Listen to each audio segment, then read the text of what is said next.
pathologist been doing in an isolation room wearing a surgical mask? Well, seeing as there's only one way to find out, you've got two problems. Two? Apart from getting rid of the guard, you're going to need a mask. And you can hardly ask the professor to lend you hers. Did you hear that? Quickly! The lounge! There are passengers trapped! On the double, man! There are lives at stake!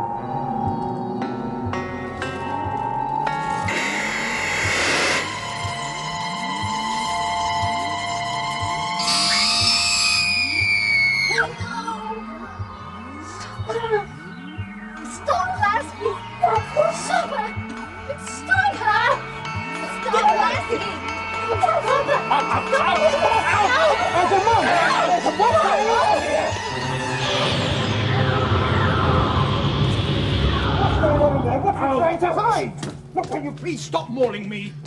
I should drop the innocent party act if I were you. Any moment now, that guard will be back. He's going to be even less enchanted by your antics. Never mind the guard. That monstrosity, what is it in there? Does the Commodore know what's being isolated in there? I don't know by whose authority you ask, but if it'll put a stop to your meddling, I'll explain.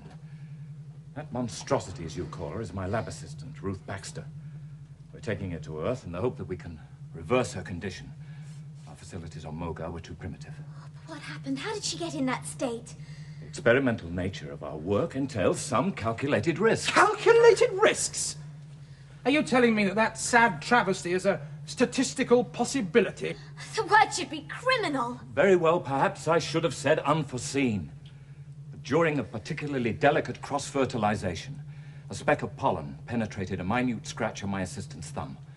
She should never have left the wound uncovered, but... Halt or on fire! Oh, Doctor. You do have the knack of landing yourself in hot water. Satiable courteosity, like the elephant's child. Never mind the just-so stories. That guard looks trigger-happy to me. Simply doing his duty, miss. The regulations are quite specific.